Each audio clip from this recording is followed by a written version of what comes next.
soon as I pick up the microphone, everybody just shush. Good evening, everybody. My name is Nic Butler. I'm the public historian here at the Charleston County Public Library. It's my pleasure to welcome you to this program, and I'm very, very gratified to see so many faces here. Can you all hear me okay in the back? All right? Okay. And I'll have to push a button. Tonight's program is about the graves at the Gaillard Center, which is, fortunately for us, just right across the street. It's in our front yard. So here at the Charleston County Public Library, just like everybody else in Charleston, back in January when the news media started reporting the discovery of bones and graves at the Gaillard construction site, we were just as curious as everybody else.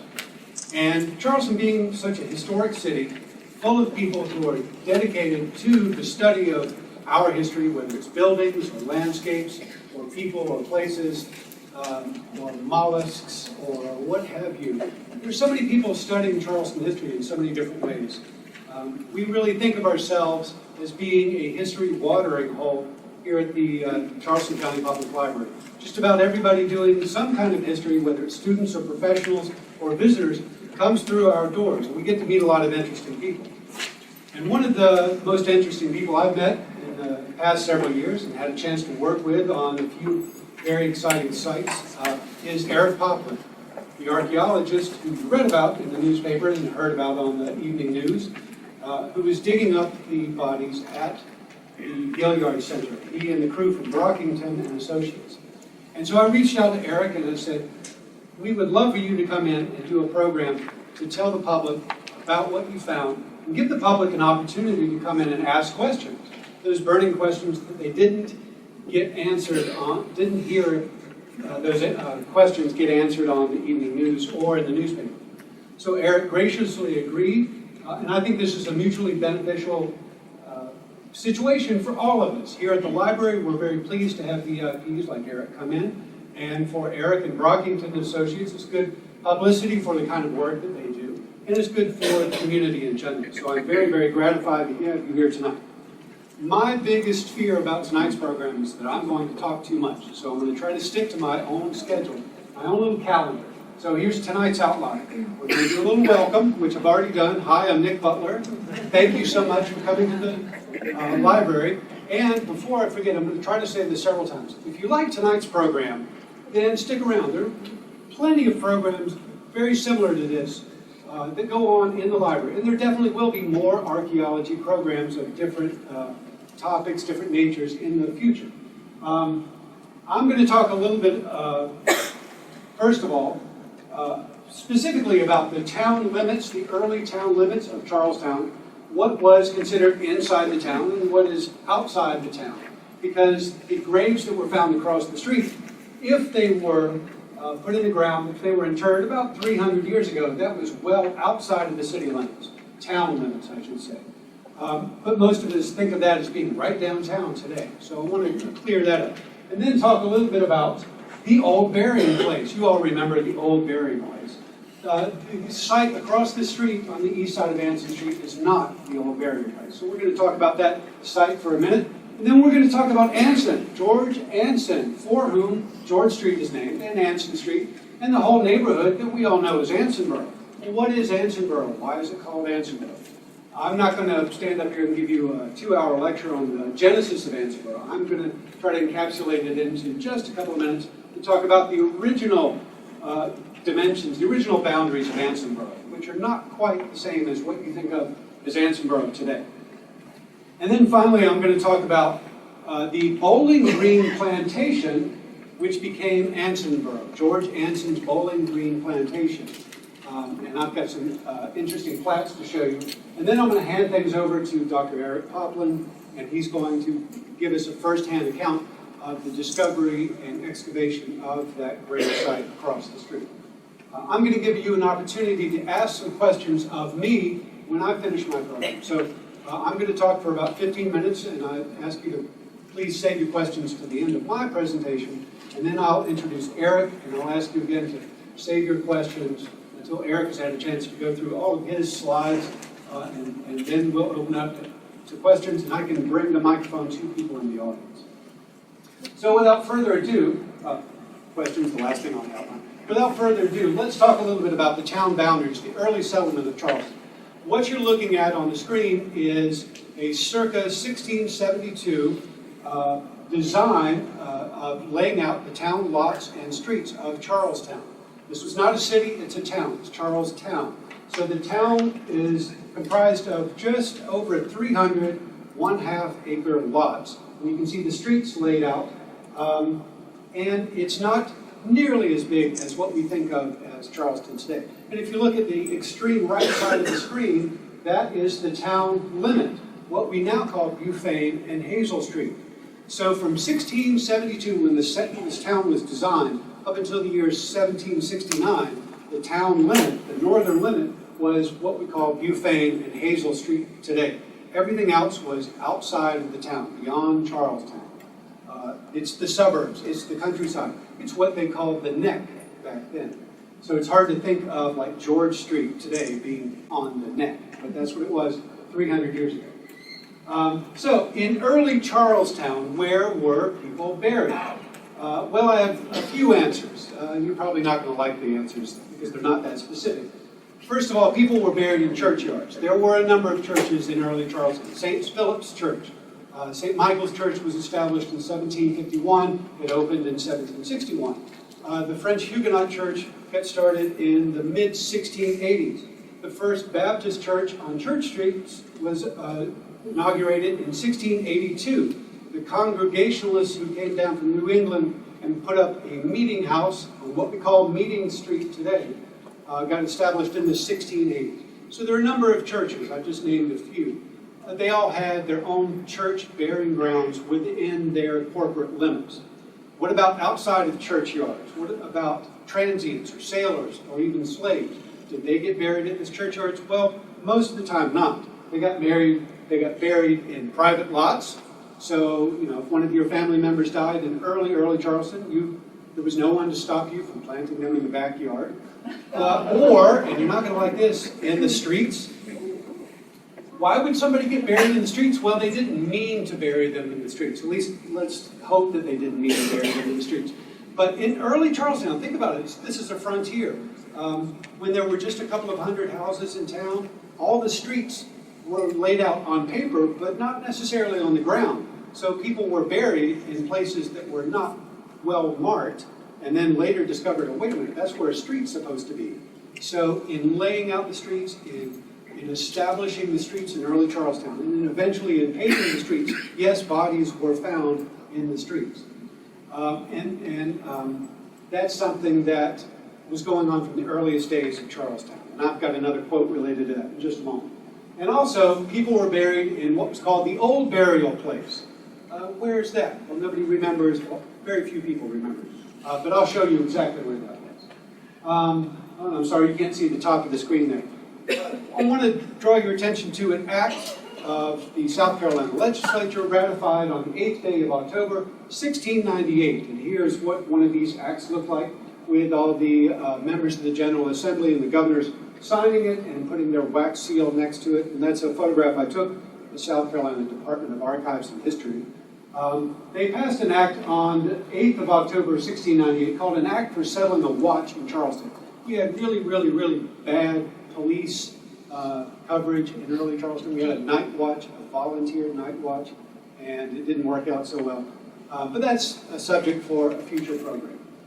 In this act for regulating the watch, or settling a watch in Charlestown, there is a clause towards the end that mentions that there are a number of commissioners who are going to be appointed, and their job is to clean up the area around the town line, to make it clear where the town limits are.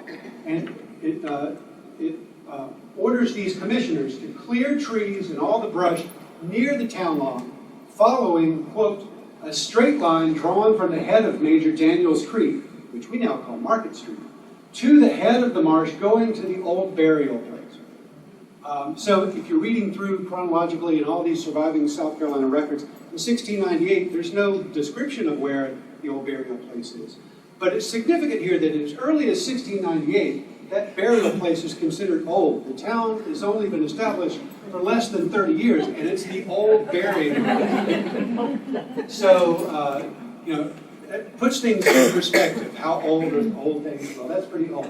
It's not until a few decades later that we actually have a map that shows us where the old burial place is.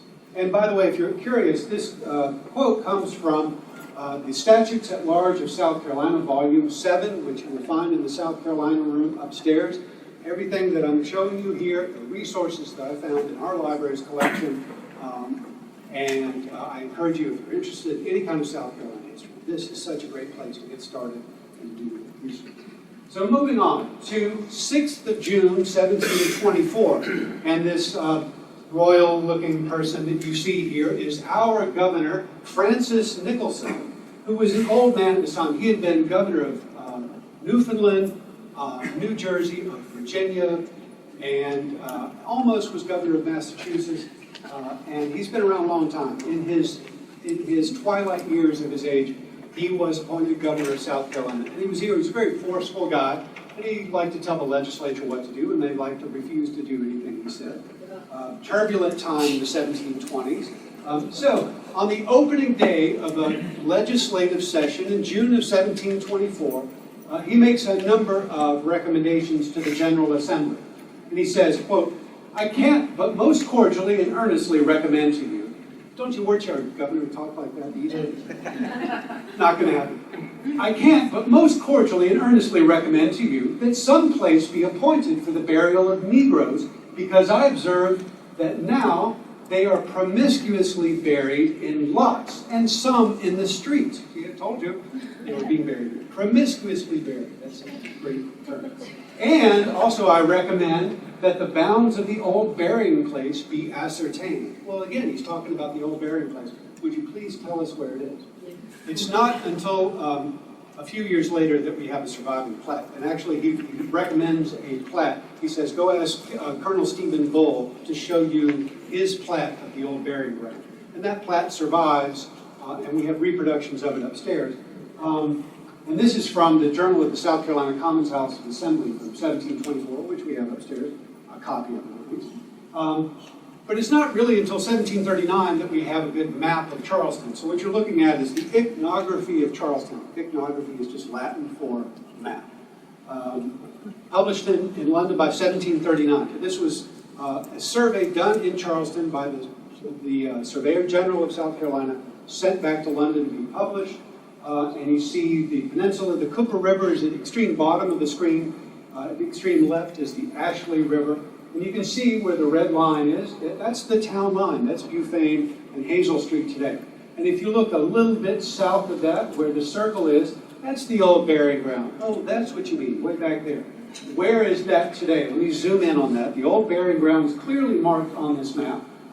It's bounded by Logan Street on the east, by Queen Street on the south, by what is now Franklin Street on the west, and Magazine Street. Oh, right, Magazine Street. That makes sense. Magazine Street on the north. And if you're wondering what those little geometric shapes there, that's the new powder magazine that was opened in 1739 and then torn down in 1740 because the contractor had done such a poor job of building it. But that's why it's called Magazine Street today. That's the site of the old jail where the College of Southern Arts has their offices now. And then below that is the old workhouse at the corner of what is now Logan Street and Magazine Street. So that whole 4-acre site, we know it's exactly 4 acres of low ground and high ground. That is what's called the old burying ground, the old burial place. That's the area that, as early as 1698, that's the old burying ground. So this is a place where poor people and slaves are being buried. So a lot of people are being buried in their respective churchyards. Some people are being promiscuously buried in lots and streets. And a lot of people are being planted in the old burying ground at the west end of Queen Street. Yeah, I'm sorry, did I just make something go away? I think I did. Note to self, don't step on the cables. So, back on track. That's the old burying ground. So, we found graves across the street. Why are they not here? That's a good question. I don't know the answer to that. But we do know, let's talk a little bit about the area where the graves were found in February. Going back to this iconography of Charleston, published in 1739, draw your attention to the town line again. What about everything on the extreme right-hand side of the screen? Well, that's outside of town. I want to zoom in and look at that area. Actually, let me back up just a second. All this property on the extreme right side of the screen is Colonel Rhett's property, Rhettsbury, and immediately north of that is a plantation of 39 acres and change. That's called the Bowling Green Plantation. And let me go back and talk a little bit about the early history of that. The $64,000 question is, when were the bodies buried over here on the east side of Anson Street? And what was going on that property at the time? And the short answer is, I don't know. I spent my career studying old documents and networking with people who understand old documents and know what documents survive and what's been lost. And there just simply isn't a paper trail for that piece of property from that earlier of a time period that would tell us the answers that we would like. So I'm going to give you some of the clues that I know of that I'm passing on to Eric, the archaeologist, and Eric is going to talk a little bit about some of the physical clues and then some of the clues that we might find through the later analysis in the future. But going back to the chain of title. Chain of title is just a chain of ownership for a piece of property.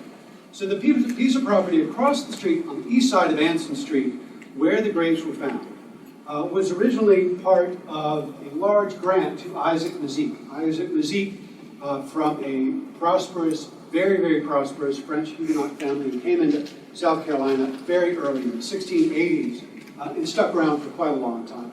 Isaac Mazik got a number of grants for pieces of property. That is, the government giving land away to settlers to encourage people to settle the province. So, and showing up in early South Carolina, you could get free land and get a lot of it.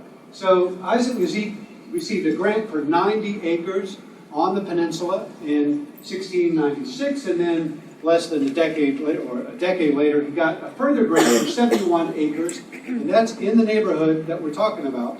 So the area that we are that we're sitting in right now is Mazik Borough. This was Isaac Mazik's grants that you're looking at on the screen. We're sitting on Isaac Mazik's property 300 years later. In the 20th of October, 1720, Mazik sold 90 acres to a guy named Thomas Gadsden. And Thomas Gadsden's son established Gadsden's Wharf, which is where the aquarium is and where the International African American Museum will someday be. That's Gadsden's property. But a few years later, Gadsden sold some acreage, sold 63 acres and maybe a half acre plus to George Anson. And that was 24th of March, 1726, but on a modern calendar, that's really 1727. Who's George Anson? Well, a lot of people don't know the exciting career of George Anson. George Anson came to Charleston. He was almost a nobody, but he left, by the end of his life, not when he left here, but by the end of his life, he's a superstar. And this is a very royal-looking portrait of Lord Anson, the Baron of Shuckburgh, as he was known in England. 1724, 27-year-old Captain Anson arrives here as the commander of the HMS Scarborough, which is a frigate in the British Navy, and his job is to patrol the Carolina coastline to keep pirates away and keep the Spanish and the French away. That's his job. He's here for years. The HMS Scarborough, remember that name. 1727, he purchases those 63 plus acres from Thomas Gadsden. He leaves South Carolina in 1730, goes back to England for a couple of years. He comes back in 1732, commanding another Navy frigate called the HMS Squirrel. Again, remember that name, Squirrel. And then he's here for 3 more years. He leaves South Carolina in 1735, sails back to England, and he never comes back. He never comes back. And he sails to Africa. He's commanding other ships. He's sent to the Mediterranean. And then in 1740, he is elevated to the title of Commodore Anson. He takes a fleet of ships, sails from England around the bottom of South America into the Pacific, and his job is to plunder Spanish silver. All the Spanish silver being taken out of South America and sent to the Philippines and then sent on to Spain. The Spanish had this very predictable routine of sending all their silver in one big shipment in the fall of the year. And so Anson, it took him a couple of years to get to the South Pacific, and he lost a bunch of ships and had to rebuild ships. And then he's just hanging out waiting for that annual Spanish silver ship. And he hit the jackpot. I mean, he defined jackpot. He took everything, every piece of silver that the Spanish had for several years coming out of South America. Came back to England and toward the end of 1744, had a giant parade through London. He's a national hero. His family is rich for generations to come, immensely rich. So, in 1747, he is elevated to the title of Baron Anson. And then in 1751, for the final 11 years of his life, he is the First Lord of the Admiralty. I mean, he is the British Navy for the last 11 years of his life. So he becomes quite an important person. But he never came back to South Carolina. He had attorneys here who took care of divesting his property. But when he was here in Charleston, in 1727, he bought 63 acres, but he also received a grant for a barony, that is thousands of acres, down in what is now Jasper County, and that area got divided up later on. He owned a town lot on East Bay Street, but he never used it. His attorneys sold it off. So what we know of as Ansonboro is the subdivision of Anson's property done by his attorneys, not by Anson himself. So let me just show you real quickly on a modern map where Anson's property is. Here's a modern Google map of the peninsula. So the Ashley River here on the bottom left corner, and the Cooper River over to the far right.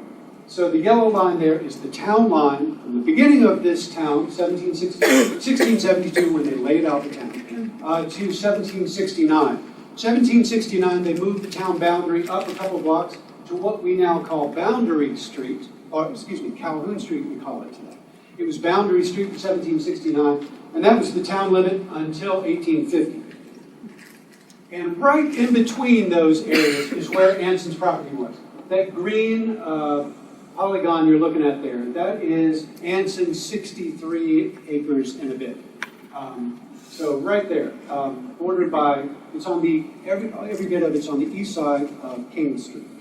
And it had waterfront property that he ended up selling to Henry Lawrence, and that's where Lawrence is. Let me zoom in and tell you a little bit about that. 1739 ethnography. We're going to zoom in on everything on the right side of the screen. That Charlestown line, if you look at this map, you see King Street at the top of the screen, and you see Meeting Street is just a little stub on the left side of the screen. Meeting Street doesn't go beyond the town limit at all until the 1760s. Meeting Street was not the main way into town at all. King Street was. And what you see in between those is Colonel Rhett's property, Rhett's Berry it was called. That's all been built up. Here we go. There's the town line, there's King Street, and there's Meeting Street. No, there's Anson Street at the bottom. This is where Anson Street is today. That was part of the subdivision of this property. There's what we call Hazel Street today, which cuts right through Colonel Rhett's property. Colonel Rhett's granddaughter married a Hazel, and that's why we call it Hazel Street. And that street right there is Society Street. And if you look at the top of Society Street there's a place called the Bowling Green and the highway. Well, the highway is what you and I call King Street. The King's Highway, that was. And right there in the middle of the screen is what you now see as Society Street.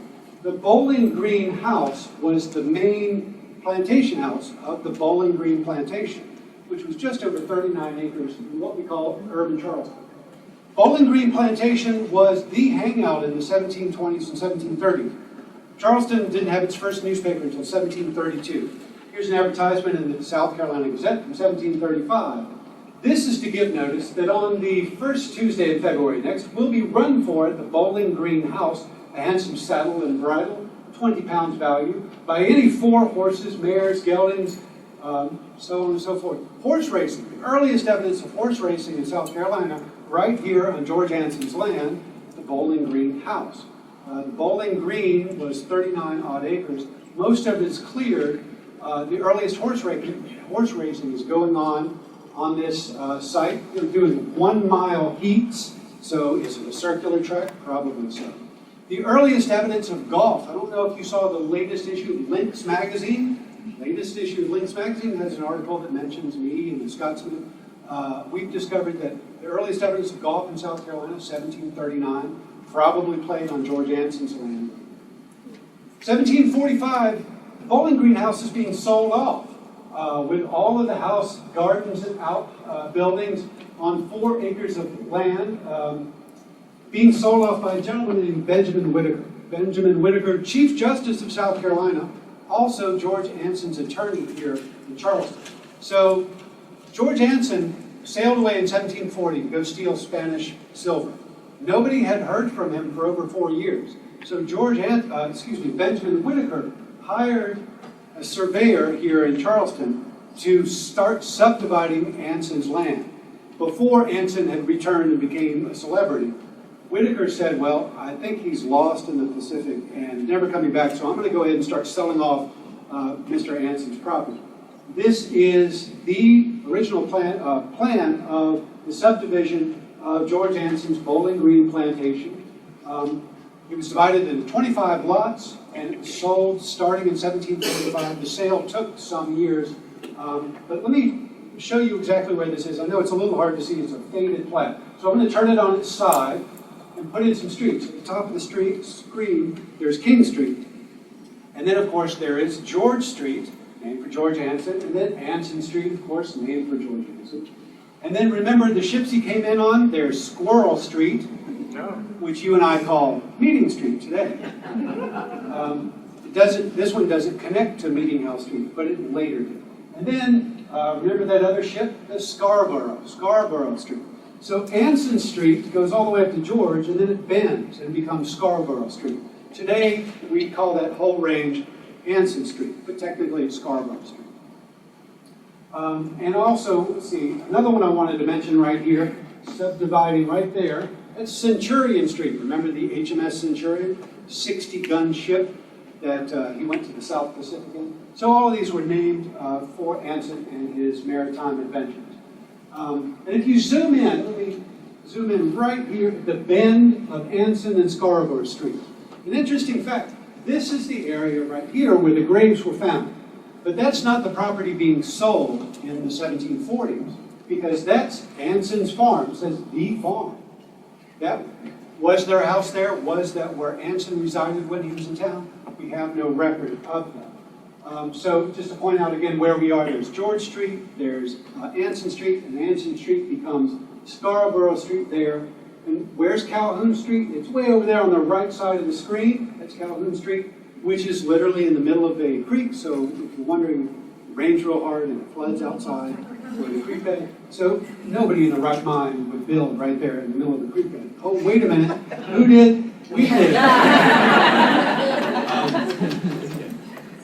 Charleston has a long history of fill. Everything's built on fill. And there are bodies built on it. Those are two things you can always be sure about Charleston.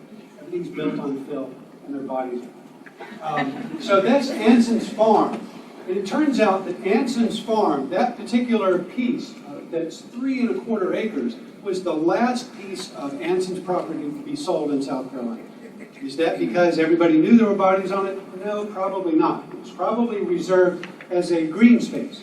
So that last piece of Anson's property, called the farm, 3 1/4 acres, was sold to William Ellis in September of 1761. So that's the last piece of Anson's property to be sold off. And that's right where the bodies were found. And that property was subdivided in 1798 by the heirs of William Ellis. And you see evidence. Here's at the bottom of the screen is Scarborough Street, and here's George Street coming up right in here. So the bodies were found in this general area. So we know that there were houses built on that property, but much later, say in the early 19th century. I'm going to let Dr. Poplin talk a little bit about that. I'm going to introduce Eric. Before I do that, I want to have a chance to do this a couple of times, but just a reminder. What we're doing here is public history. We're talking about history, we're bringing in experts, and we're communicating with the public. This is so much fun. Charleston is such a rich historical place. We could do this all the time. If you like this kind of program, let me just give you a sample of some other ones we're doing. We're doing a program next Wednesday about black bands and early jazz in Charleston. This is going to be upstairs next Wednesday at 8, the 8th of May at 6 p.m. And instead of writing this down, you can pick up one of the calendars that's in the back if you didn't already get one. All these programs that I'm doing are here in the monthly calendar, if you want to be reminded. And then 2 weeks after that, I'm doing a program that I was supposed to do last Wednesday, but it got postponed, so I'm doing it on the 22nd of May, a brief history of Broughton's Battery, which is a fortification under White Point Garden, maybe 2 acres in size, mounted 45 cannon, a huge brick fortification. Nobody remembers. It's literally under your feet at White Point Garden. Brief history of that on the 22nd of May. And then, I love this, May is Bicycle Month, National Bicycle Month. So in honor of that, I'm doing a thing called the Velocipede Invasion of 1869, Charleston's first bicycle. Interesting accounts of the arrival of the bicycle, and everybody was elated, and then 6 months later, the police are sick of these things, and they're trying to ban velocipedes from the streets of Charleston. It's a great illustration of that piece of equipment. So that's on the 5th Wednesday, 29th of May. I'm doing these kinds of history programs all the time, so please come back and see me. Does anybody have any questions for me about this history before I jump into it? Yes, sir. All the ones that you just pitched there, are they all that handout? All the ones that I've just pitched are in this handout, including the velocipede ones, except this one right here, because I was supposed to, it was in the April calendar, but I had postponed it to the 22nd, so it's not in your monthly handout. Any other questions? Yeah, this is a wonderful presentation. Do you archive these PowerPoints that you do? Or These PowerPoints I do in the past have not been archived. We're going to start doing that, and I have in the past repeated some of these programs, but I'm going to start doing some digital versions of the starting very soon. Yes, sir. What about the old story that Anson won the property in a card game? Now, is that possible or is that true? There is a legend in Charleston that George Anson didn't purchase the property from Thomas Gadsden, but he won it in a card game. We have no documentary evidence to disprove that or confirm that. But I did find an interesting part of English common law. I'm not a lawyer, but I sometimes pretend to be one. In early English common law, and a common law that was specifically enacted here in South Carolina, any property won or received through gambling is forfeit. So, according to English common law, you cannot gain or cannot dispose of or gain property, real estate, through gambling. Your ownership of that property would be null and void if it was won as the spoils of gambling. So that's probably not true, but Anson may have made a bunch of money, or Gadsden may have made a bet that he couldn't honor, so he just gave Anson 63 acres. There's no documentary evidence to disprove that. Yes, Terry. Hey, is there proof that George Street was named after George Anson? The only proof that George Street was named after George Anson is that George Anson's attorney paid for this subdivision of the property. He hired the surveyor and said, I want you to subdivide this property and lay out some streets. So it was George Anson's attorney, who was Chief Justice Benjamin Whitaker, who authorized and supervised the laying out and the naming of the streets. So I'm sure he did it in honor of his friend, who he thought was lost in the South Pacific. Any other questions? Okay, if you come up with more questions later, I will be happy to take those. But at this time, I'd like to pass the torch on to Eric Poplin. See, I have talked too long. Eric Poplin came to us from Canada. He did his Ph.D. at the University of Calgary. He's been in Charleston, he's been in Charleston since 1990, so twice as long as I have, almost. And over the past years, in his work with Brockington and Associates, he's worked in places like Savannah, New Orleans, Mobile, Jacksonville, Norfolk, Wilmington. He's done a lot of extensive archaeology in South Carolina, including the Anson Barony on the River May and Palmetto Bluff and Bluffton, Daniel Island, Fish Dam Ford, and most recently, this is how I got to know him, working with the Walled City Task Force, the Mayor's Walled City Task Force here in Charleston. You may have seen Eric in 2008, 2009, and in January of this year, doing archaeology on East Bay Street and digging up parts of the old waterfront wall on East Bay Street. So it's my great pleasure not only to have the opportunity to work with Eric on occasion, but to call him a friend and be able to invite him in. And so please help me in welcoming Eric.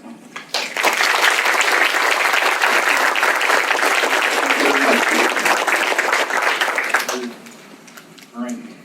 Well, now we're going to talk a little bit about some of we have some background there as to where these folks were found, and now we're going to tell you a little bit about the finding of them. It all began for me. Real quickly, I guess I forgot this. I'd like to thank the City of Charleston, the Department of Parks, and their Capital Projects Division, who are overseeing and taking care of paying for the renovations at the Gaillard Performance Hall, as it's called today, the old Gaillard Auditorium. Charleston County Coroner's Office, Skanska Trident, who are the construction guys that are in charge of the new Gaillard Performance Hall. J. Henry Sturr's Funerary Chapels and Crematorium, without whom we couldn't have done this project, and the Charleston County Library for Nic's help, research that's been going on. So, timeline for things happening. On the 5th of February, there were construction workers installing a storm drain in the site at the Gaillard Performance Hall near the corner of George and Anson Streets, and they encountered some bones that they recognized as human remains. They immediately called the police. The police came, collected the materials, sent photographs of those at the coroner. The coroner confirmed that they were human remains. Described the description of where they were found. She decided that this was not a crime scene, that she had no jurisdiction, the police didn't either, and she advised the city to hire an archaeologist to help them deal with these remains. The city then, or the city's project manager, gave a call to Brockton Associates and to me. I happened to be out of town at the time, and so I was in Beaufort at a meeting, and on my way back, I said, well, I'm coming to the city, our office is in Mount Pleasant, I'll stop by and see what you have. So that was the initial site inspection on Tuesday afternoon. They had a trench opened up, the width of a large shovel, mechanical shovel, that they wanted to put this pipe into, and they showed me where the bones had come from and showed me the bones, and yes, they were human. So we developed a plan that we would continue excavating the trench to see if the area where the bones might have been found were actually in a grave or were they just disassociated. If there had been a grave and something had disturbed it, the bones could be scattered. There could be other reasons that people's remains are scattered around and they're not in a grave. So we had to determine exactly where that was. We couldn't see it from that. So on February 6th, the next day, Wednesday, I returned and we excavated some more with a large machine. And those excavations are going to expose 2 graves. And there definitely were graves there, and the remains were associated with the grave. The shovel had encountered the edge of the grave and turned up part of the skull. On February 7th, it rained. It was scheduled to rain 5 inches, and it did. We refilled everything that we had excavated on the 6th so that we could wait out the rain, because if you dig a hole here, it immediately fills up with water, especially if it's raining. So it was February the 13th, a week later, before we could return and actually see how many graves there might be. The 2 graves that we found, I'm going to show you, were in a line, in a row, east and west. They were both lined up east-west, so that defined 2 rows. Had they been side by side, you might have thought, well, there are just 2 graves here. But when there are 2 of them like this, then that makes it a little more problematic. So we wanted to discover, are there more graves? On the 13th, we excavated the area around those 2 graves, moving in all directions, and we wound up with 29 graves. We then began to develop a plan to remove those people. They were in the way of the construction site. There were scheduled to be footings, not only the storm drain, but the footing of the new building would be over the top of part of these, where the graves were. So the city decided that they would move them, and they began conducting what's necessary under South Carolina statutes to identify and relocate an abandoned cemetery. So by that we began those exhumations, the actual excavations to remove the people from the ground on the 20th, the following week, and excavations continued. We were again, weather and some other procedural issues put us on hold until the 27th, a week after that, and in the next 3 days we got everyone out of the ground by March the 1st. And that's sort of where the project is today. People have been removed from the ground. The city has moved forward with their plans to rebury them, although there is no location selected today. They would like some additional information about who these people are, or might have been, before they decide where they would like to rebury them. So that's sort of the timeline and how it goes. So, real quickly, here we are at the initial excavations explorations that we did. Large machine, we began excavating a little bit of the building that's left there. They didn't tear down the entire building. They're saving some walls of it for the new one. And this is the trench that they've been excavating to about here, and this is portions that were excavated after I was there. Here's the first grave that we encountered. This was the area, the direction that they were actually digging in, and you can see this nice dark stain in the soil here. It's kind of mottled in this yellow sand. This is all about 4.5, 5 feet down in the ground into the subsoils, which are a light yellow to brown sands that have not a lot of mottling in them this year. Above that was a lot of material that spilled from the 19th century residences that we're going to see. So we had one grave, we kept excavating, working further, and exposed what would turn out to be a second grave. Here's the first one right there. The second one is a little more difficult to see. It was fairly poorly defined, but this is a portion of a person's skull right there. And the stain in the ground is not nearly so well. There was a lot going on in this area that turns out is why something happens there. So we returned on the 13th and began excavating first to the south, where we could cut across the graves if they were there, and then to the east. See the expansion. Here's a new grave that we've just turned up. A little bit of what they look like. Excavating now to the east, and then to the west, or to the north, sorry. And these little orange flags are now marking graves that we've identified as we go forward. All this work was done, the contractors that were installing the storm drain provided all the equipment and are moving the dirt under my supervision with some assistance from Doc and Ernie there from Anson Trident. And at the end of the day, from part of their framing crew or their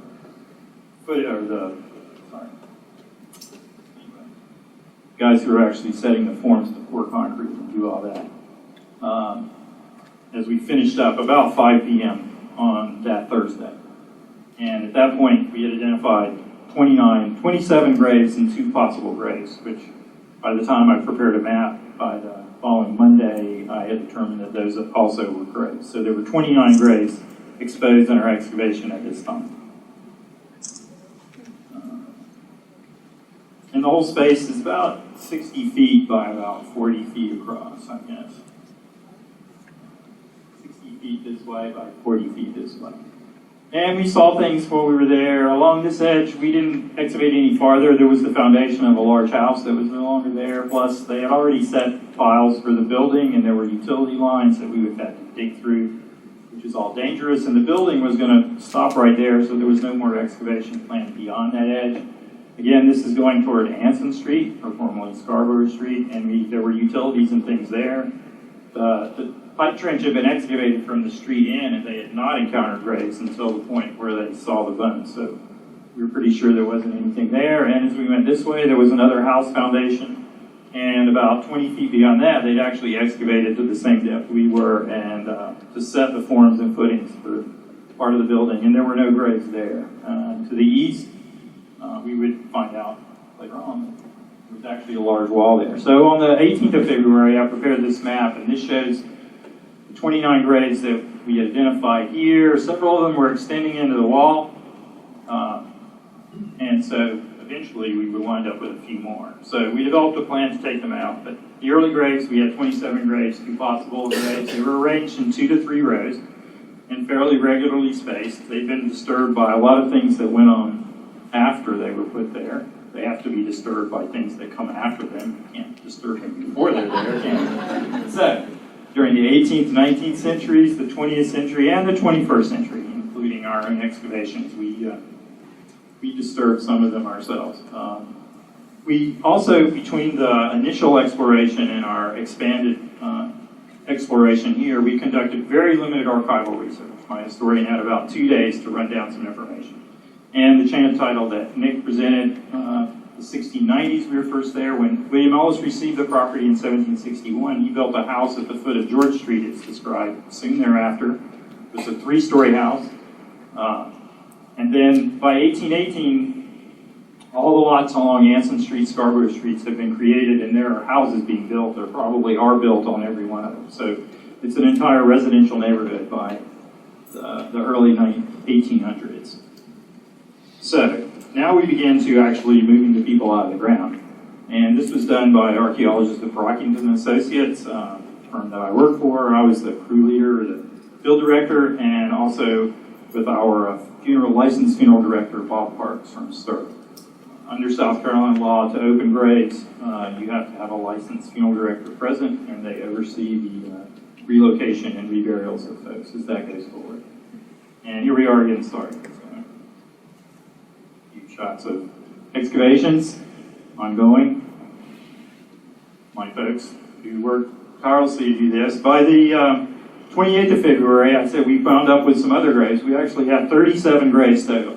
Remember, we had the wall came along here, and we had graves that were partially exposed, so we got the machine and we moved some dirt back, and we moved the dirt back, we found some more graves. And the same thing happened on this side. But over here, we hit this large brick wall that we hadn't seen before. And just beyond that is actually the footings of the original Gaillard Auditorium. So it's possible that there are graves beyond here, or that there were graves beyond here. It's likely that they were disturbed by the construction that went on in the 1960s. So we have 37 graves, and we began taking those folks out. I guess I should have said at the beginning, I'm going forward here. There's going to be some photos of the remains that we found. It's not our intention to be sensational or disrespectful to the folks that are buried there. It's to help show you the kinds of conditions, the things that we're seeing. And I hope no one will be upset tremendously by seeing these photographs. This is what the graves look like. Before we did the excavations of each one, we took a photograph, we cleaned it up and took a photograph of it and drew that plan of what it looked like at that point. And this one I hold on to, burial number 33.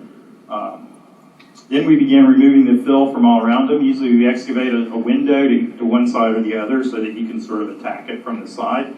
You move the dirt better, you won't damage the bones as easily. Mainly working with small hand tools and often small wooden tools that we actually make at the time. Tongue depressors and splinters of bamboo. They're less likely to damage the bone than the steel tools that we use to move a lot of dirt quickly. Shovels and trowels. More scenes of coming down. Once we get the way that we approach it, once we expose the individual, then we'll draw a plan of that to document which bones are there, the condition of the bones as they're there, and take another photograph of that to document it, and then we move forward from there, and we are documenting these folks. Then we take them out piece by piece and package them into plastic bags or tin foil to help support the bones, aluminum foil, and all the remains from each grave, including any materials we might find with that person, are all placed into a small wooden box. I don't really think I have a photo of the little boxes, but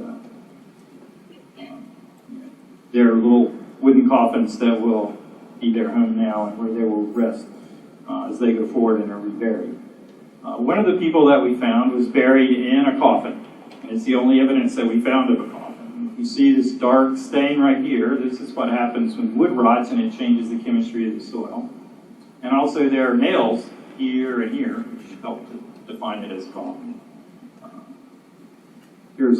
Once I had excavated this a little farther, you could see the outline of the coffin is still there. There are nails at various points along the sides, and probably the most dramatic ones are these two that were at the foot. There's an enlarged, these two iron fragments that are lining are the coffin nails that were holding the boards in place. None of the other burials appeared to have coffins that were there. There were several nail fragments in some graves, but this one had about 20 nails. So the others had no more than 2. So I think those are kind of just, they're incidental in being in the grave though. So the burials range, the preservation range from very poor in one grave to very, very good in some. Almost all of them had witnessed some kind of disturbance from things that happened after they were buried. But in all, I think we have about 7 or 8 that are highly disturbed, where they've been sometimes truncated by the construction activities, primarily construction of the original Gaillard Auditorium. A few of these graves in here were only sort of half of the people are there. Others, right next to it, this one was nearly completely intact. So, highly buried. Here's an image of a very well-preserved individual, burial number 14. Here's one that's not so well-preserved. It's much closer, actually, a little bit deeper and at the water table, and the bones are beginning to decay very, very rapidly, or they're much along the way. And then one of those that was disturbed. The grave should have gone out here, but it did not. It had been cut off, and there was actually a large pit, very, very large pit that was filled with pea gravel, which I think dates from the 1960s. And then another one, this was burial 2, the one that we found, one of the first ones we found. And there were all kinds of large holes that had been dug out here and over here, and these are actually bones have been displaced from this person. This is like the right tibia, lower leg bone. That's the left tibia. It got shoved all the way down here. And there's another piece of it that goes down into the ground there. Part of the skull that we'd seen before. There were a lot of holes dug, and as the holes are dug, the dirt's moved and the bones get pushed around in the ground. That's how they came to be at that position. Now here, one of the burials, a few of the people had materials that had been buried with them. And this was a juvenile. We think of male, because he also had, in addition to a coin, it's here on the ice orbit, the socket of his skull. There were 3 or 4 large buttons that were on his chest, like he was wearing a jacket. So we assumed from that sort of garb dress that it was probably a young boy, somewhere between the ages of, say, 6 and 10, probably. He also had teeth that hadn't erupted yet, permanent teeth that are there. So that's how we tell the age. A little closer look, you can see that this green staining is from the copper coin. Right now, we don't know anything about the coins. We haven't cleaned them yet. We haven't moved into that stage of the project, but we hope to be able to clean it and be able to get a date of when it was minted, and that would tell us then some point after which that these graves had to have been put in the ground. Another individual, number 14 again. Here's a button, a large iron button that he had was on his chest. There were several other buttons associated with this individual. And he also had 2 iron objects, which we haven't quite figured out what they are yet. We'll be getting to that later on. They were underneath his skull and appeared to be with him and not just incidental in the grave. So, after the exhumations actually taking folks out of the ground, we wound up with 37 graves or burials that are exhumed, and they were in 4 nicely defined rows. There were, as far as we could tell, there were 31 adults and 3 juveniles, 1 infant. Infants probably less than 2 years old. Juveniles are less than probably 12 to 15 years old. And adults are all more than 15 years old probably. 3 that we just can't say anything about. Their condition of preservation is too poor to make that assessment. From our looking at it, we identified what we feel are 4 males based on the shape of the pelvis in one instance and just the size of the individuals. Men tend to be larger than women, and that's been the case in the past as well. 5 females, again, based on the relative size of the people, and 26 that we couldn't determine. We hope to be able to do that with some other things. 1 person was buried in a coffin. The others we think were buried in shrouds. We found on several graves there were small remnants of small brass pins, sometimes at the skull and sometimes along the chest, and if you were wrapped in a linen shroud, then the pins were used to hold the shroud tight after that point, placed in the grave. All the graves are oriented east-west. The graves are aligned almost perfectly east-west, which is common Christian custom. Also, the placement of eyes on the coins, it helps to actually hold down the eyelids after death for presentation, but it's also sort of a folk practice to have this material with them. And we had evidence of 4 individuals that were buried with clothing, like I said. There were clothing buttons that we found in the locations that you would expect garments to be. Sometimes cuff buttons or buttons that were along the line of the body, along the chest.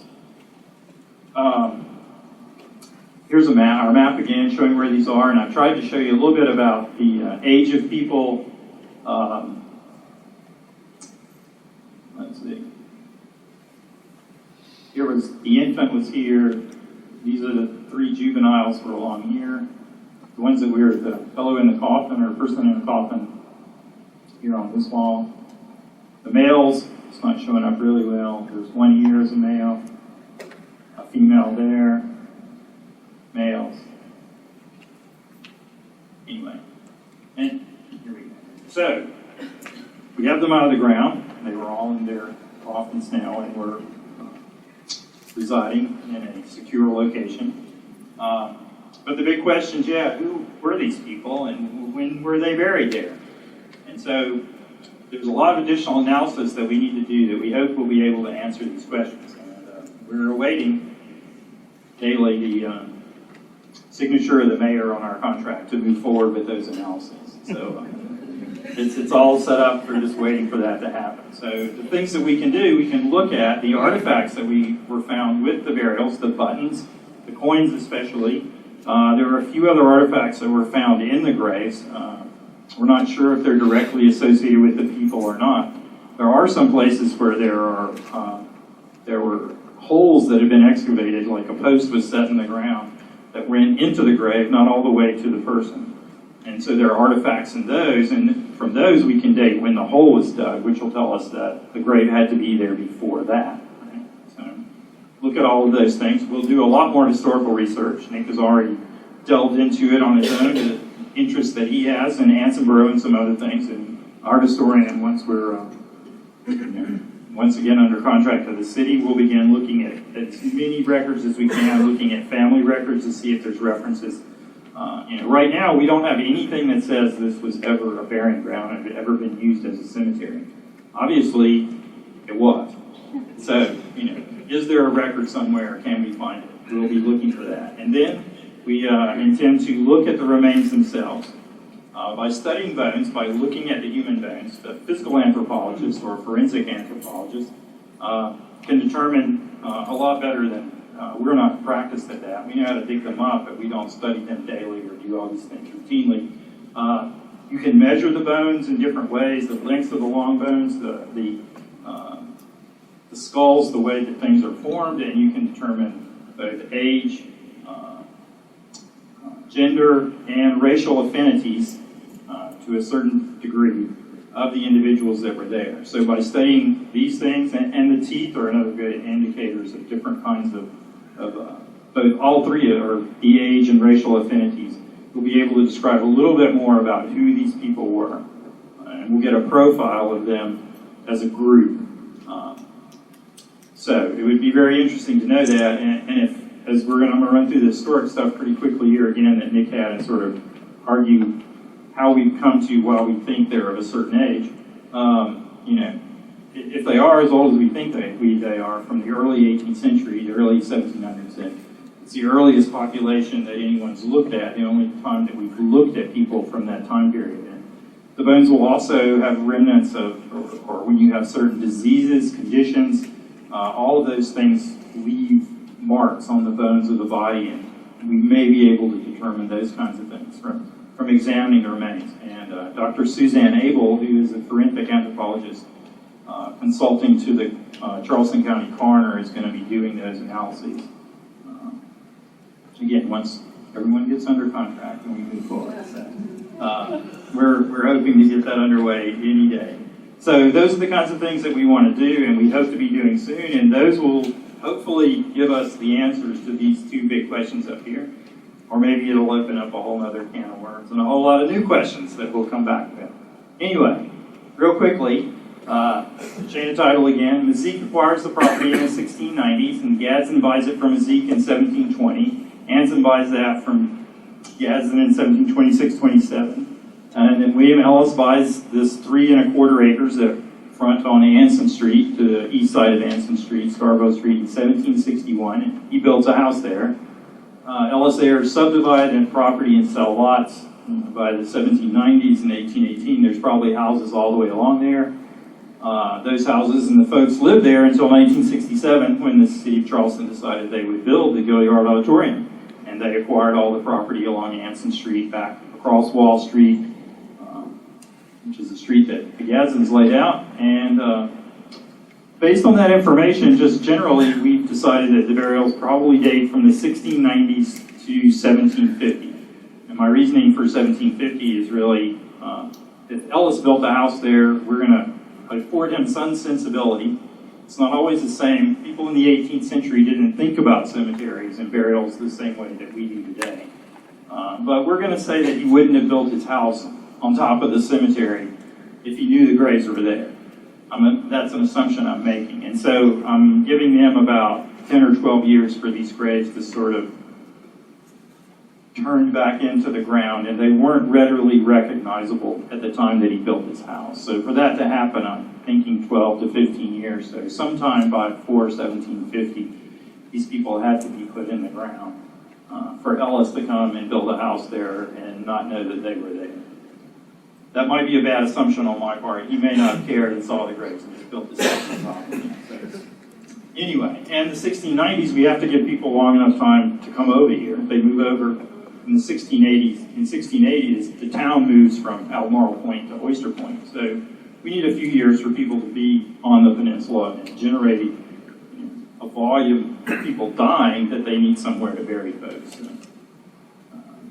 real quickly, here's an early map of 1840, or put together in 1948 by the city engineer, Alfred Hawsey, and he overlaid everything historical he could find on this single map. This is the original out shoreline of the city. There's the walled city, as Nick had showed you, in several plans. Again, that would be Market Street, or that was Daniels Creek at the time. This was the town line. Right? Here we are, the Gaillard site. This is today's Calhoun Street, what was Boundary Street, or the creek that we saw there. This is the construction site, and the graves would be somewhere about right there. At that point, the early grants, before actually Mazik acquired the property, it had been granted to both a fellow named Hughes and John Cummin, but they seemed to have taken little interest other than owning the land or having it given to them. They made no improvements, and in the early hit days, you were granted land, but if you made no improvements, then the proprietors, or later the Crown, took the land back and they would give it to someone else. And that's why Mazik, he then registered grants for the same property. And he stuck there. So. Then we had the 1745 subdivision of Ansonboro, again, the farm here, George Street, Anson Street, Scarborough Street. All of this land was sold into Ansonboro. And this parcel here, roughly, is our 3 1/4 acres. That's kind of left sitting there. And that's approximately where the graves were on the farm. Nick has turned up some interesting research recently, some descriptions of all these areas, that this whole portion, these two lots here in particular, B and W, as well as other areas out to the east here, were covered in orange trees by the late 1730s, mid 1740s, that there were extensive orange groves. If that's the case, we might assume that our people were buried before the orange trees were planted. If they're there and extensive in the 1739 or so, late 1730s, then maybe they predate 1730. So we might be looking at 1690s to 1720s for a date for burials. A little new information. We'll have to track that down some more as we go forward. Then here we have the plat in 1761, and again, this plat was laid out primarily to show Ellis was giving rights of easement to the Gadsdens so they could get down to their wharf, coming along King Street and then down George. It's highly likely that George didn't go through until 1968 when they built the Gaillard Auditorium. the way it goes through today. But probably they walked through here on their way, or they were using it, and there was an ad hoc easement. And when Ellis bought this property, Gadsden could no longer access his land, so Ellis awarded him easements at either end of his property, which become Lawrence Street and Calhoun Street, so that he could get down to where his wharf was. Again, here's the subdivision in 1798, and by this time we have George Street and now Lawrence Street.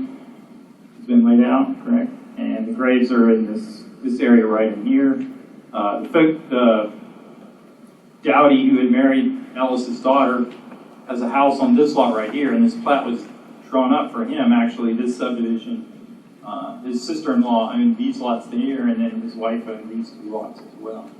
And we think that Ellis' original house stood right in this area at the foot of George Street on this one large lot there. In 1888, we have another set of maps. The Sanborn Fire Insurance maps for this area were published for the first time. These draw every building that's shown on lots, to assist the fire departments and folks to manage their properties and know what's going on. And this is the location of the excavation that has all the graves in it. I believe that this was William Ellis' house. It was built in 1761. It's described as a 4-story house. Ellis' house originally was described as 3 stories, which in the low country parlance, usually they don't count the ground floor with the cellar. So a 3-story house would actually stand 4 stories high. And that house remains there until 1968. I think that the Ellis house was there until they built the Gaillard Auditorium. They moved it or tore it down. Some of these houses were moved and some were torn down. But you can see all these houses here, there are buildings covering this excavation, and presumably those are the foundations that we found were supporting one or more of these houses. Real quickly, there's an overlay of that 1888 map on a modern air photograph from 2011 before the construction started. And again, you can see here's where we are. This was the area that was the service ramp that went into the backside of the Gaillard Auditorium at that time, off of Anson Street. There was a big cargo door that you could go in through there. And very interesting too, Nick found these photos just the other day from 1968 at the time of the construction of the Gaillard Auditorium. This is George Street right here. There are 3 or 4 houses that still exist that were sitting in here. The graves are probably right in this area. That's Anson Street today, Calhoun Street. This was Wall Street, which is today covered up by the Gaillard Auditorium. And I'm not sure, Alexander Street, that's right. And that building is still there, right? That's the one that's still there in front of the Gaillard Auditorium. All of these other buildings have been removed. There's a parking garage here, the county school district and the city's office building here. The library's right over here, right? And the Gaillard Auditorium was filling all of this space right in here. That's how it looked in 1968 before they put the building there. So you can see a lot of work that was done here. And that's it for me.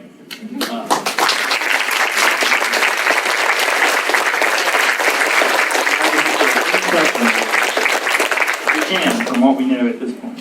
I'm sure we have a lot of questions. Thank you very much for the great tour of the thing, Eric. I'm going to bring around the microphone. I want to make sure that everybody can hear the questions. I'm going to start right up front here. Dr. Butler? Yes. Yeah. Your assumption is that Mr. Ellis wouldn't build a house on a known gravesite.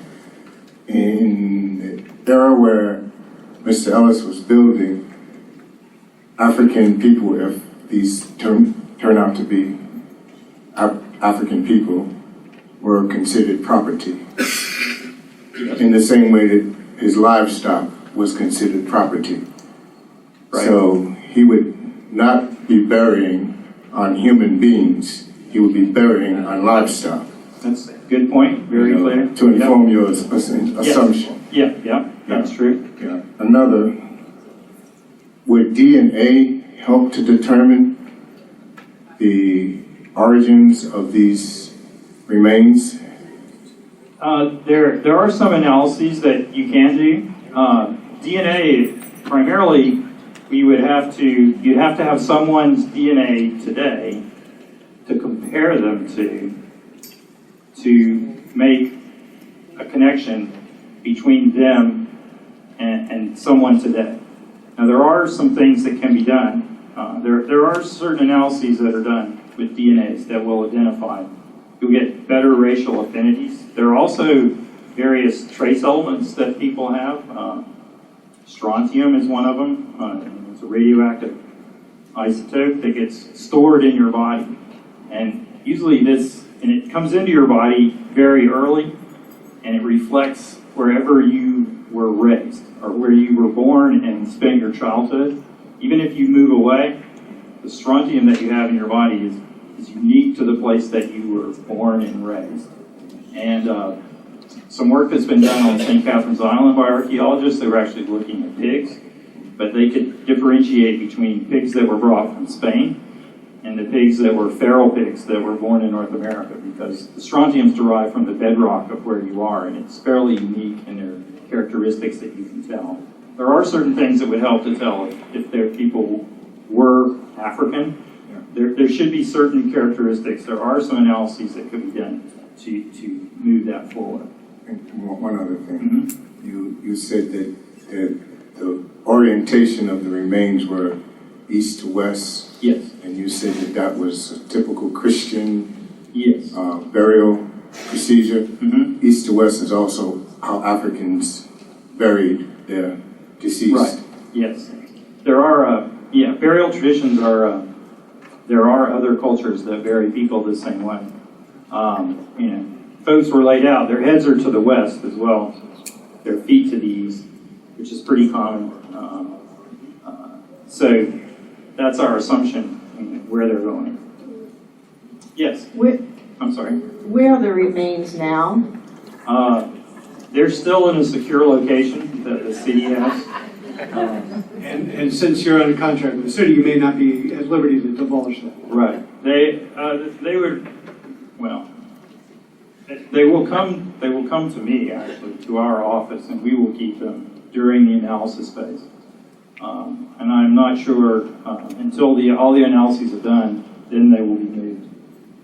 There was discussions that they would actually move them to a mausoleum in a cemetery for temporary storage until they will be reburied. So right now they're being kept in a location that's close to the Gaillard site, or on the Gaillard site. Eric, since you're the guest speaker, would you like to select? Tell me who to take the microphone to. Okay. Gentlemen. Thank you. It does appear that the evidence is leading towards the fact that this was a planned burial ground. I mean, people buried on this site over time. Is there anything that would indicate that these folks might have been buried there as a result of a disaster? Maybe like a shipwreck or a hurricane, or a result of diseases, maybe yellow fever or scarlet fever, or anything of that nature? Right now, we don't have any indication, that there was some mass event that at least 37 people died and they were all buried. My interpretation is that that's not the case. Now, disease epidemics, they run their courses. Yellow fever, when the big epidemics came or the fever hit Charleston, it lasted for several months. So it could be that all these people, yes, died of a disease and they're buried over the course of several months. Anywhere, I would think, from weeks to years is the period of use. Based on, I think if everyone were dead at the same time, there wouldn't be gaps between the graves the way they're laid out. They might be in nice rows. Maybe we can run back a little ways here. My reasoning for this,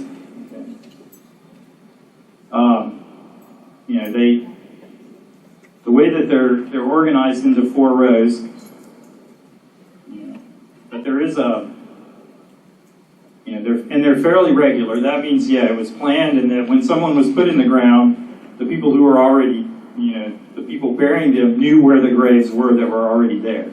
Because the distances between the graves, between the rows, are almost identical, and the distance between graves that are close together are, again, they were highly predictable. When I was finding them, I could pull a tape and go, okay, scrape to here, and there would be a grave, and scrape to here, there would be a grave, and then there wouldn't be a grave, and then suddenly, like here, and then suddenly they started again. If everyone had died at one time, I would sort of expect them all to be the same distance apart and all in one place, or they're all buried in a single large grave or a series of long trench. So to me, that implies that they're buried over some period of time. And the fact that there's gaps, I think that fills in a slightly longer thing. Once we've done more analyses, it's possible, that we know that there are juveniles and infants and males and females. Once we have those gender things, it's possible that we can map those out and you begin to see family groups or relationships. And there may be things about the remains that'll tell us, that this person might be related to that person. But those are things that you have to be pretty lucky, I think, to get those kinds of that kind of information. Does that answer your question? Thank you. Yep. Yes, here in the front. Since there were no gravestones, was that pretty typical to have gravestones at that point? And if there were not any gravestones, would that be another indication that maybe they were slaves? Well, the presence or absence of grave markers, yes. We really don't know that. Since folks came and built their houses on top of them and lived on them, if there were markers there, they were long gone before we were over there. We found no evidence of anything that we could construe to have been a marker. But, our investigations began probably, we removed probably 4 feet of fill to get down to where we saw the graves.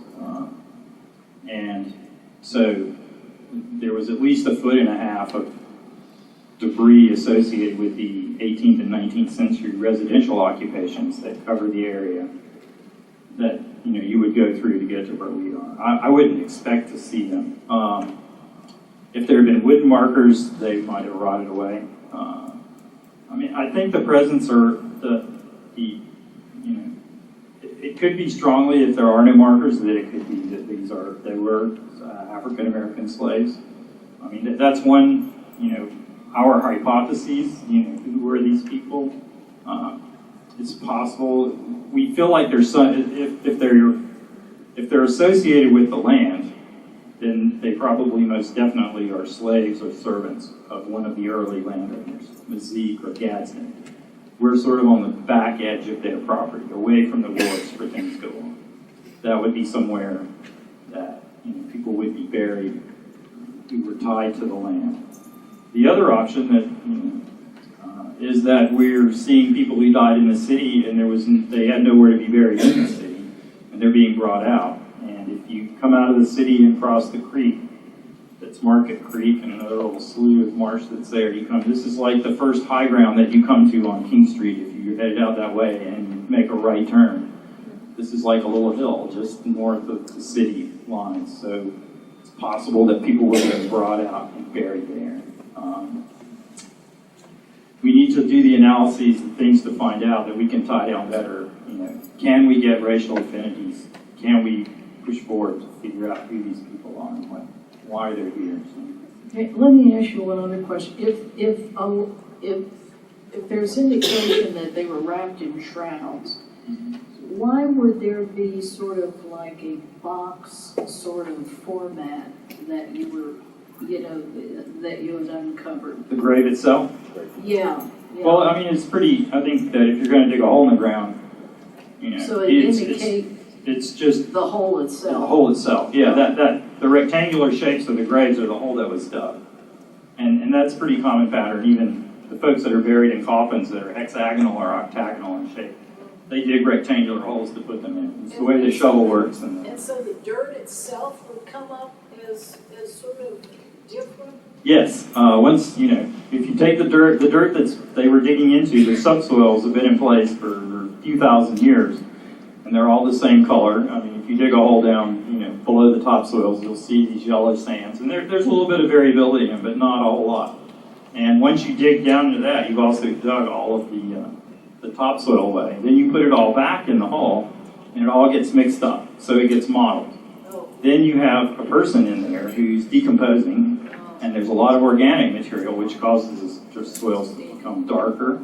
And also there are plants and things and other animals that live in the soil and on the ground, and this sudden huge mass of organic material is very attractive to them. So you begin having all these things moving into the space of the grave, because it's easier to go through the grave than it is to go through the undisturbed areas. So you get these mottled, spotty looking dark soils, and they show up very, very well. All the graves in the city of Charleston show up remarkably well. Do the initial items that have been looked at, such as buttons and things, give any indication as to social class of maybe the people that were there? And also the fact that they were buried in shrouds versus coffins, and if there is one coffin, does that make a difference?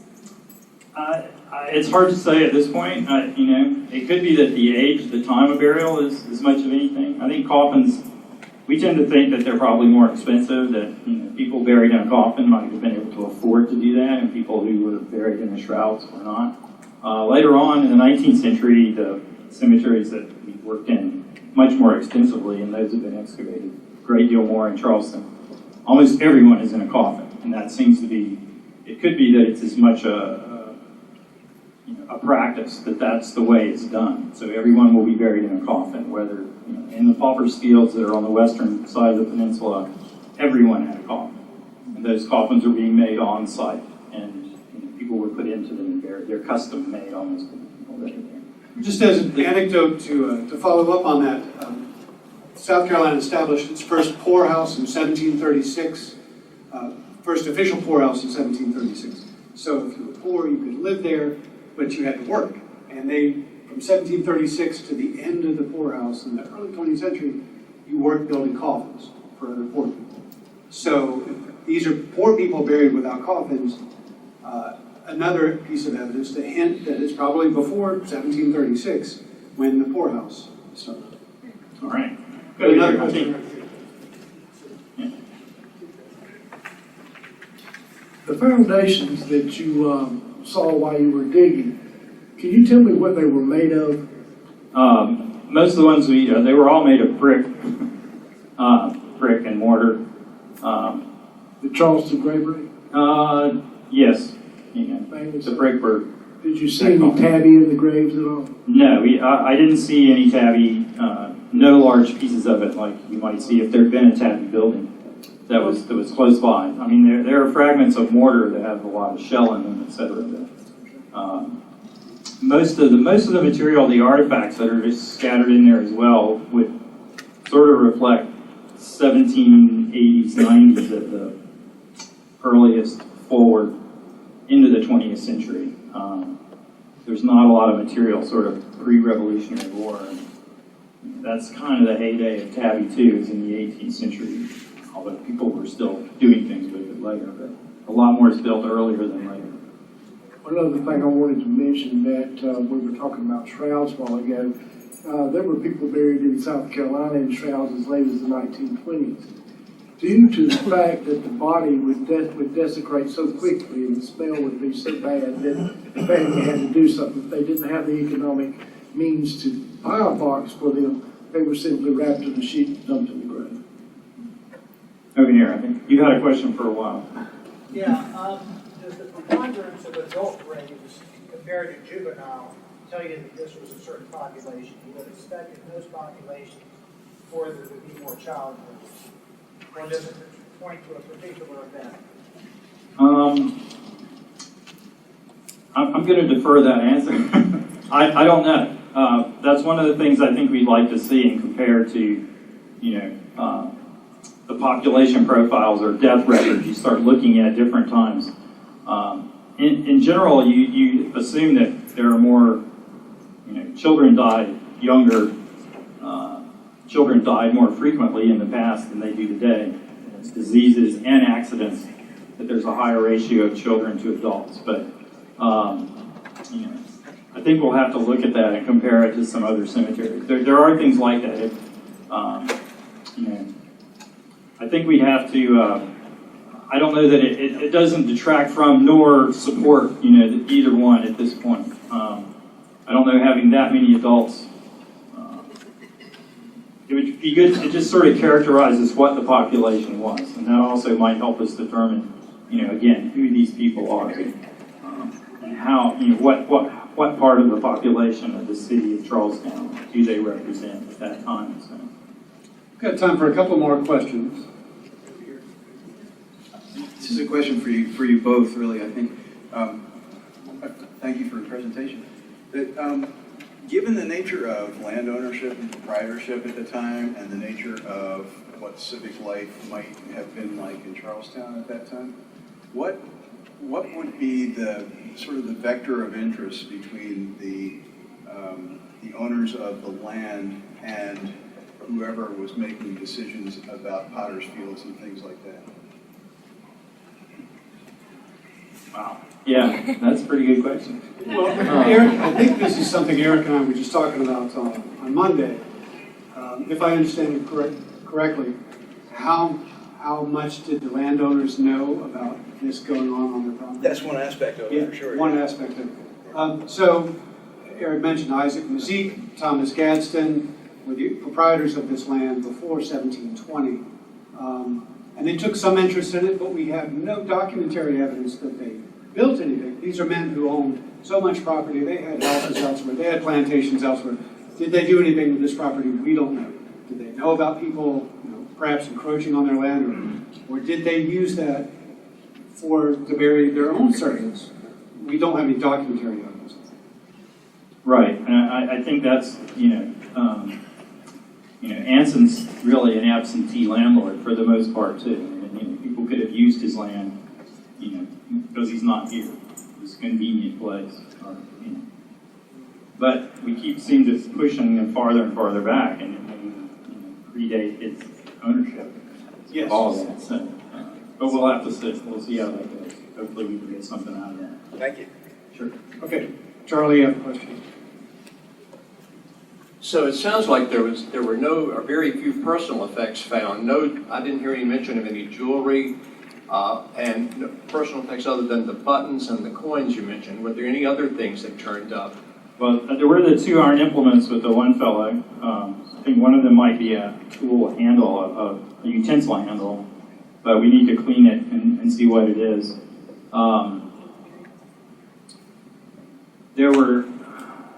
There was a large gunflint that was found directly under one person's forearm, or humerus.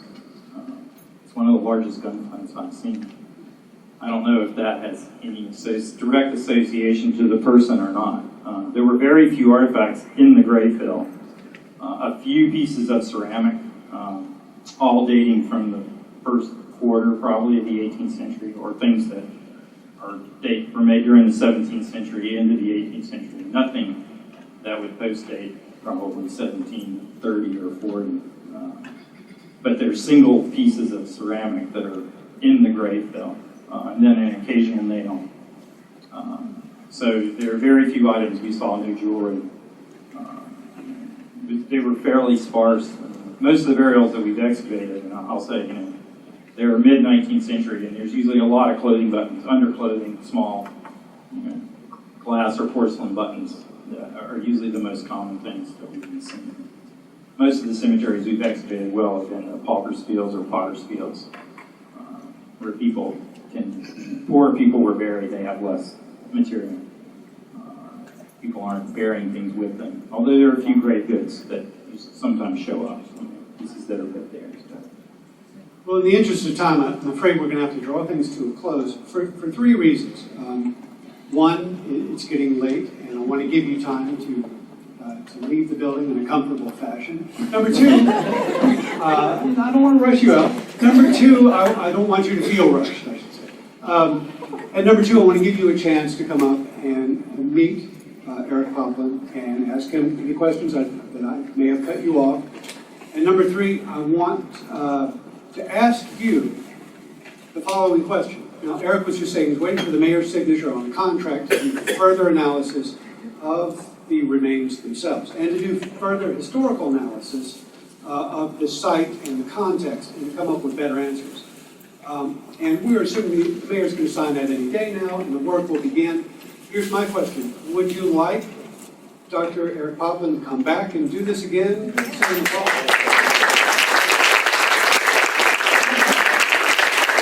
So my parting shot is thank you all so much for coming. Keep your eye on ccpl.org website for their calendar. Keep an eye out for our monthly calendar. It has the events that I was promoting earlier and any other kind of events. And maybe it'll be in the fall, maybe it'll be this time next year. It depends on the analysis. Thank you all so much for coming. Good night.